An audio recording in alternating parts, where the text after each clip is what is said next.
Buongiorno. It's a beautiful day here in Napa Valley. Grab a glass because I am here to give you a taste of Del Dotto. Welcome to Del Dotto Vineyards. I love this bottle, it's beautiful. Tastes even better. Ooh. So this is our Brut Rosé. It's 100% Pinot Noir. Wow. We can grow this on our Sonoma Coast vineyard. So what's in this rosé? So Pinot Noir is the only grape that actually goes into this. We also have another sparkling wine we make that's a cuvee, or a blend of Chardonnay and Pinot Noir. Wow. Cheers to you. Look at that. I love all these bubbles. Very nice. Mind if I join you? Please do. It's only proper to toast you first thing in the morning. Cheers to you.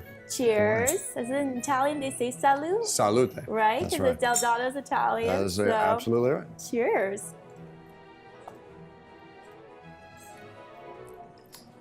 Delicious. Very nice. Strawberry notes, lots of melons, refreshing. Yeah. Breakfast wine. That's what we call it in Napa Valley. Well, it is 10 a.m., so it's very fresh, lively, and brilliant. I like it, and I really taste there's some apple in there, isn't there? Absolutely. Apple, citrus, melon, and little hints of vanilla. That's going to be coming from a little bit of the oak aging as well. We'll be exploring a lot of different styles of wine today. Mostly red wine is what we focus on when we do the barrel tasting, but we make just about everything under the sun. Every kind of varietal that you can imagine we produce here.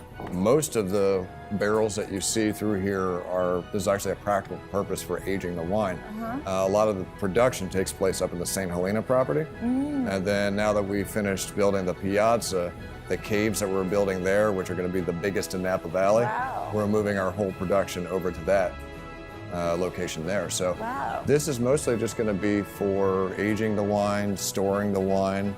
It's just sitting in these barrels getting happy right now. Just sitting there, softening up, absorbing the flavors from these awesome oak barrels. And then about a year or so into the process of that, that's when we start tasting on these, and they're already amazing, which is pretty unique. Because a lot of the times when you do barrel tasting for wines that are super, super young, they don't taste that great. But when you use really, really quality juice, which is all that we use at Del Dotto, you can see the potential, but also really enjoy what you're tasting on immediately. Yeah. Can you tell me about Dave Del Dotto's intrigue about the barrel has on the flavor of wine? Yeah, absolutely. So when Dave started all of this, his idea was he wanted to educate people on how much that these oak barrels are actually contributing to the wine itself. And barrels have everything to do with the wine that's in your glass. The flavor of the wine, vanilla, chocolate, cinnamon, nutmeg, cloves, all of those flavors are coming directly from the oak barrels, as well as softening the wine, adding body and depth to the wine, the finish on the wine, how it hits your palate.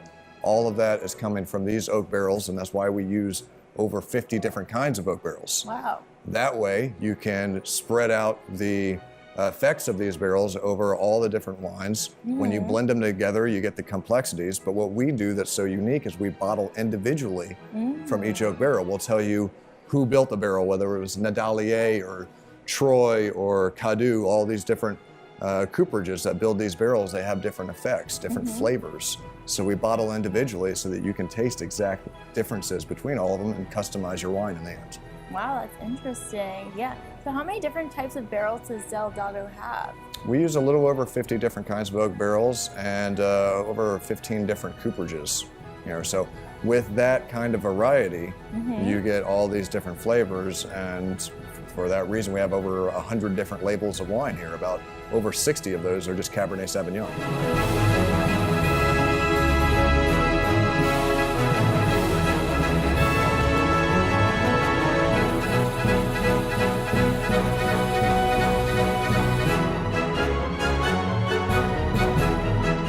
For a Pinot Noir that's grown on Sonoma Coast, what you can expect are really big, jammy fruit flavors, a really lush body to it, really smooth. When you have Pinot Noir from, say, Burgundy or Oregon, something that's usually a lot more earthiness and minerality coming from that region. Yeah. And it's because partly of it has to do with the soil, but a lot of it has to do with the weather, too. It tends to be a lot rainier in the coastal regions, and so for those regions, you're not going to get as much ripeness in the grape, not going to have as much sugar building up because they're not getting as much sunlight. So that's where the earthiness comes from. Yeah. Sonoma Coast, though, like where our vineyard is right here, 2 miles inland from the coast, Bodega Bay, this whole area is just gorgeous. And so you drive out there, it's a beautiful place to go hiking, and it's sunny weather out there most of the day, so the grapes are really happy. They get a lot of sunlight, but you still have the cooler effect of that region, which Pinot Noir really likes. It's a really thin-skinned grape. So it benefits. You get the really big, full-bodied flavors of the strawberry notes, black cherries, and then as it ages, then you can start getting in maybe like a gnocchi mushroom. You can start tasting like the wet forest floor notes of it. Those earthy notes come out a little bit later in its life. And then there's like cooler coastal regions of California, awesome places to grow Pinot Noir, but one of my favorites is Sonoma Coast. It was really made famous, I think, by Helen Turley of Markison, and we're neighbors of them. Just to the south is Markison Vineyards. And Helen really got Sonoma Coast, particularly this area of Fort Ross, really, really famous, and that's why a lot of big producers out here, whether it's Flowers, Martinelli, Red Car, Peter Michael, all of these are big name Pinot Noir producers. So we're lucky to have this, and the reason why we own it is because our owner, Dave, he tried a Pinot Noir from this particular vineyard so much back in 2004. He was up at Bouchon having lunch, and the sommelier brought him over this Pinot. He said, that is one of the best Pinot Noirs I've ever had. I gotta have it. He found out the guy who owned that land where the Pinot was grown and bought it from him right then and there. So now it's ours, and we call it the Cingale Vineyard, which is Italian for wild boar, because they are native to this land out here.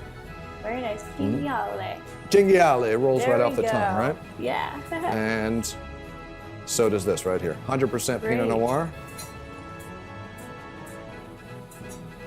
Wow, I've never tasted wine out of the barrel before. This is pretty exciting. Salute, right? Salute. Yeah. Smells delicious. It's beautiful. You get those really, really lush strawberry notes, almost like strawberry preserves. Really, really ripe flavors that come from that vineyard. And that's all to do with that terroir, that land and the climate out there is perfect for Pinot. Especially when you want something bold and fruity. Yeah, it almost feels more fruity than it does rusted. Absolutely. It's so smooth. It's amazing. Yeah, and you'll notice even just looking at that wine, how dark it is, and feeling it in your mouth, how full-bodied it is, almost can kind of trick your head and make you think it's a Cabernet Sauvignon. That has to do with the production method. That's called a whole cluster fermentation. So what that does is add to the body of the wine. Instead of destemming those grapes and fermenting them, you're fermenting them with a whole cluster attached, and that actually adds to the body and gives you that really big, bold style of Pinot. Yeah. Who's there? Botany. Botany? Who? Botany good wine lately?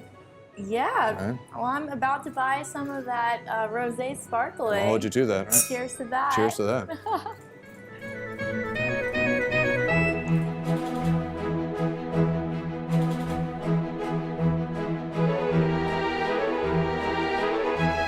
So one of the things that makes Del Dotto so unique and so renowned in the Valley is our ability to show you the true differences between oak barrels and how much they actually contribute to the flavor and the body of your wine. So one of the things that we get to do here is we get to try both of these barrels here that contain the exact same wine. Both of these here are the 2016 Vineyard 887, which is the name of one of our vineyards right on the border of St. Helena and Rutherford. So just inside of St. Helena, very small, less than 10-acre vineyard there, produces some of the finest Cabernet Sauvignon in the world. So we're gonna try this Cabernet aged in French oak versus aged in Missouri oak. And you're gonna see how wildly different that these two wines are. So let me first hit you with a little bit of the French oak.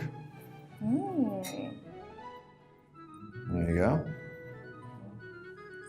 And let's notice what it is about this wine that's so unique to French oak. So let's take a little sniff there.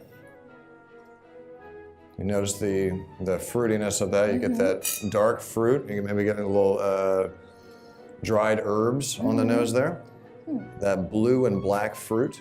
There's a blueberry fruit. It's kind of unique to 887. You don't really get that too many vineyards in Napa Valley.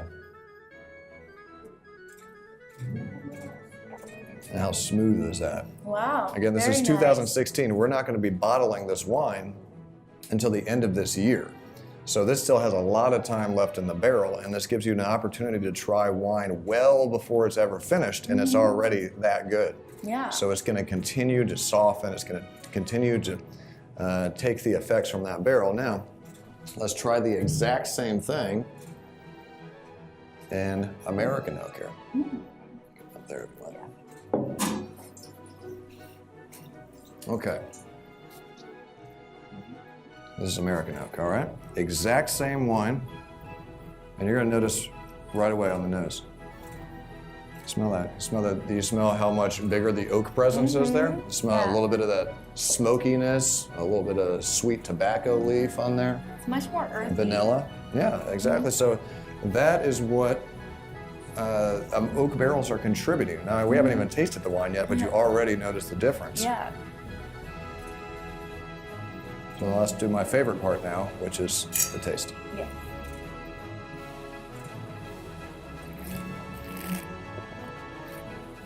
Completely different, right? Yeah. You know, it's like as that's finishing, you get like little hints of vanilla. It's almost like a bourbon barrel. Little hints of vanilla and that smokiness to it. Really, really unique to Missouri. And we also use Minnesota oak, and it tastes completely different. It tastes like an Almond Joy candy bar. Yeah. Like chocolate and coconut is really, really unique. But Missouri oak retains that like barbecue-like flavor to it, just like Kansas City barbecue. Don't you have a mofo barrel? We have a mofo barrel. That's right. Yes, we're the few and the proud that have a mofo barrel. And what that is, it takes a little bit of this Missouri oak and is blended with French oak in one barrel. So it's like alternating staves in a lot of cases of French oak and American oak. And people love it. I mean, it gives you the best of both worlds. It gives you the flavors of Missouri oak, that kind of barbecue and smoky sweetness, and it combines that with the long finish of French oak and retaining the fruit flavors and adding a little bit of that oak spice into it. It's a really, really unique approach, and not a lot of people have a mofo barrel. Yeah. And if we bottle something from a mofo barrel, we will put it right there on the bottle. It will say mofo right there. There you go. You get the best of both worlds, right? Exactly. That's There what we wine go. tasting is all about. Yeah. Great. This is very good. Life doesn't get any better than that, right? Very good. Yeah. Yeah, it's very interesting. It's like very like hearty American, and it's much smoother with the French oak. Absolutely. I mean, there's effects that come from both of these barrels, and they react different with every vineyard too. So for every vineyard that we are bottling, whether it's 887 or our Rutherford vineyard or St. Helena Mountain or Oakville, all of these different vineyards that we use different oak barrels, and then we bottle them individually. So for every vineyard that we bottle, we'll have nearly a dozen different bottlings for you to pick your favorite specific oak barrel. Because we use Missouri oak, and we call that the U-stave barrel. And that's actually where they're grooving out the inside of that barrel, like long grooves that run the whole length of the barrel. So the inside of the barrel looks like a Ruffles potato chip. Wow. And so the idea there is it exposes more surface area, brings out more flavor. That's called U-stave. And we have another one that we use that uses that same process, but it comes from Minnesota. That's called carved and grooved. And it's marked right there in the bottle. So you know if you're drinking Missouri oak, you know if you're drinking Minnesota oak. If you're drinking the French oak version of it, we tell you specifically who built the barrel. Orion built that one. Wow. So you can buy the Orion French oak barrel, you can buy the Picard French oak barrel, you can buy the Tradition barrel. All of them taste a little bit different. It's pretty incredible, right? We're all about the details here. It's all about the barrel. That's right, it's all about the barrel. I cannot think of a better way but to end my day with a taste and toast with one of my favorite Del Dotto wines, their sparkling rosé. It is lively, fresh, and bubbly. Wine lovers, next time you visit Napa Valley, make sure to visit all 3 of Del Dotto's wineries. Thanks for watching, and ciao for now.